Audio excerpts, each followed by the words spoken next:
Hello friends, AmyR here with Prairie Paper and Ink, back with the same color combo I used on my last card. It just stuck with me.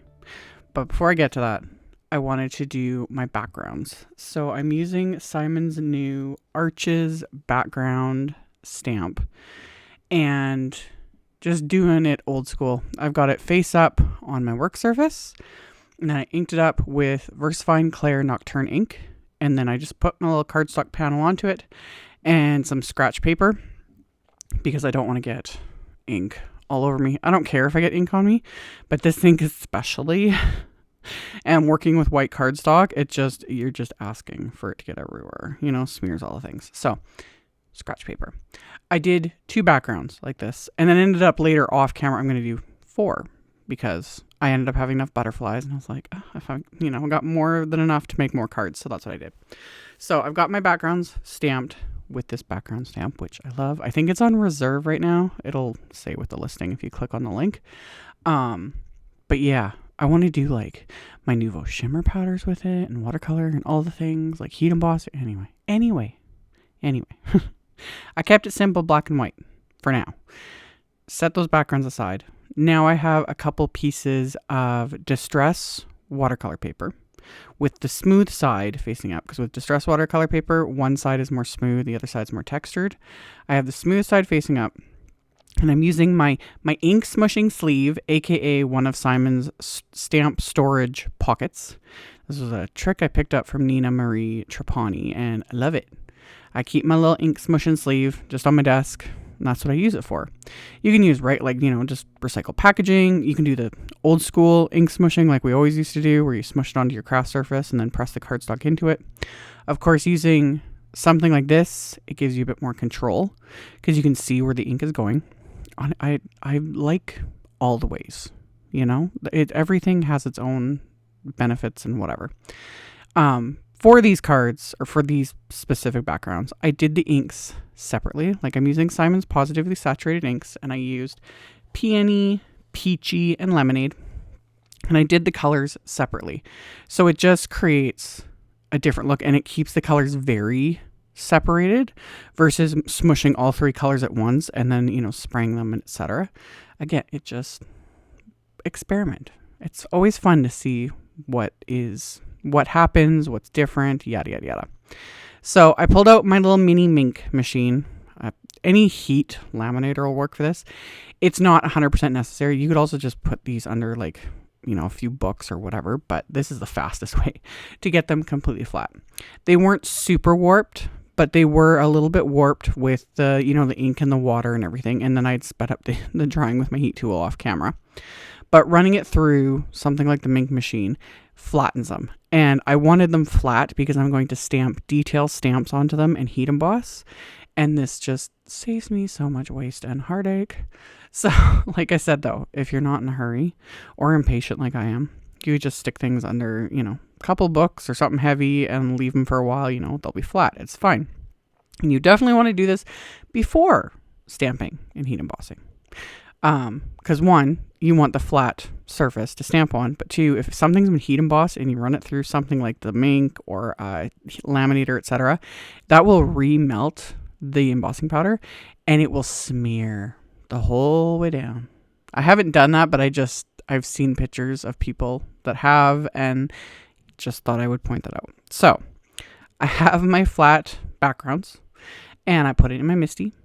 And then I had pulled out this oldie but goodie. This is the Beautiful Butterflies stamp set that came out a couple years ago, I think. I forget when this came out. It was a couple years ago. Yeah, gorgeous set. Still available. I'll have links.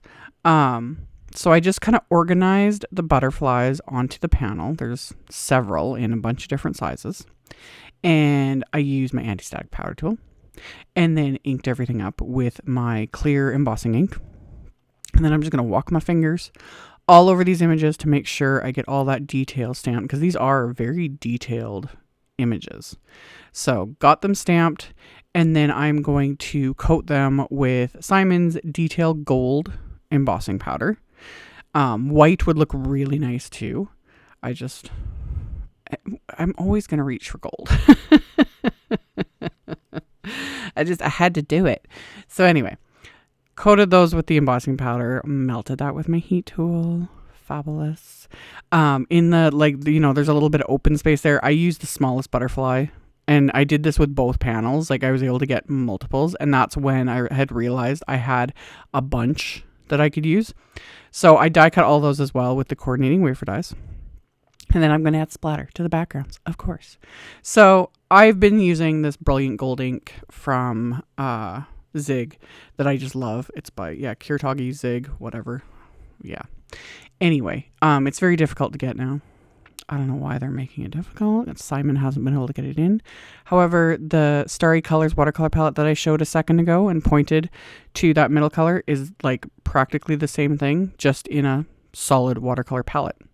And I've used that Starry Color palette a million times in videos. I still love it. It's wonderful.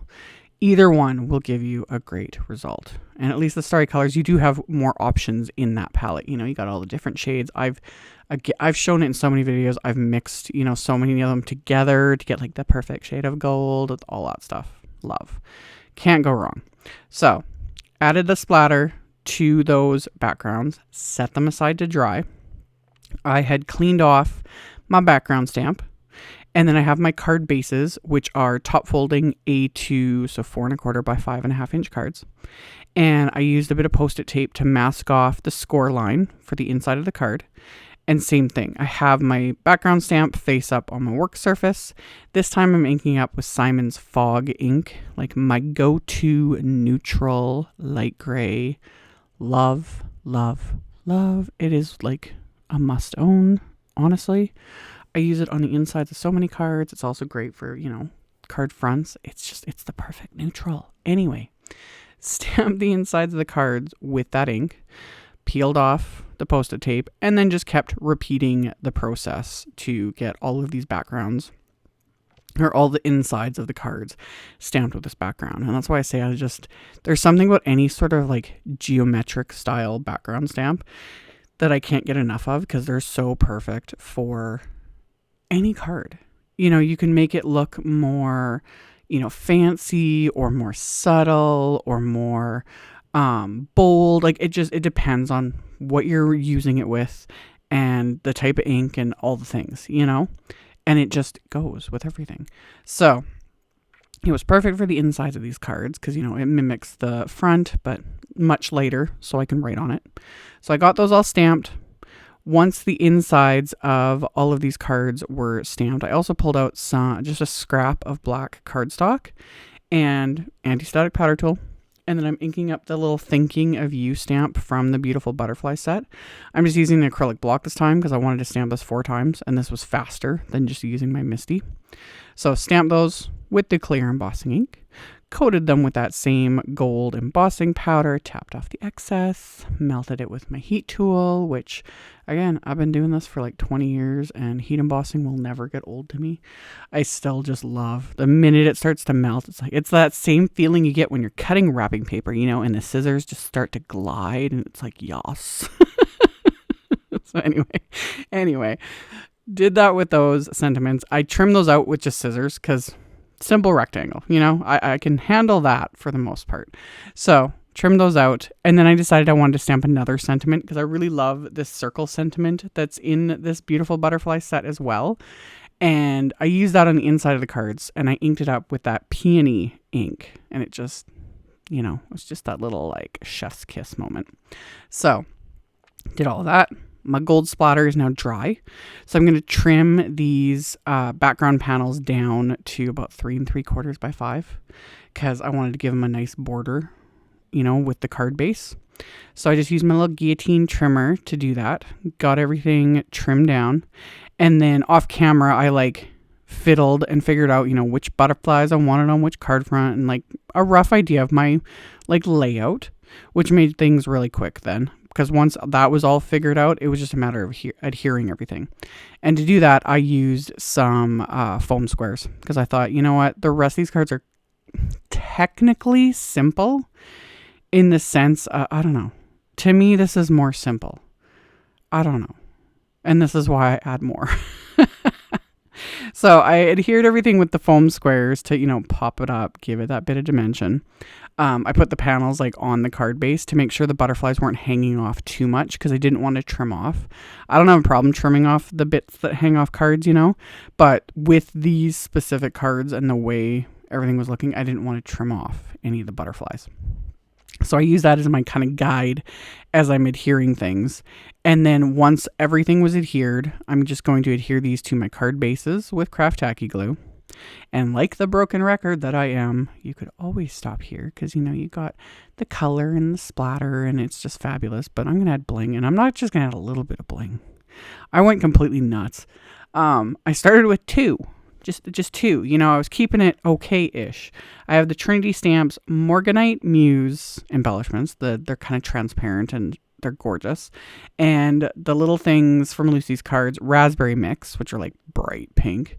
And that wasn't enough. So then I pulled out some Studio Caudia Pineapple Delight crystals and some Studio Caudia Rose Pink Pearls. And I added a ton to these cards.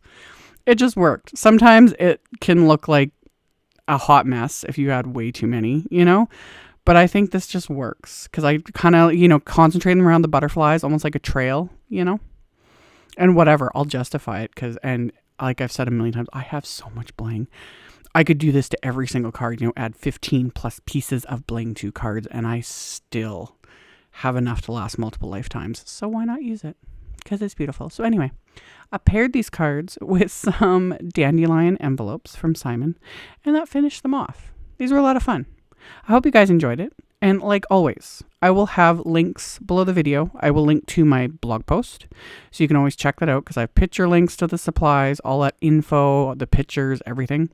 And then I also have the supply list directly below the video as well, so you can check that out, whichever floats your boat. So check that out if you're interested. Thank you all so much for watching and subscribing and thumbs upping and commenting, all the good things. I very much appreciate it. And I will see you all very soon in the next video. Bye.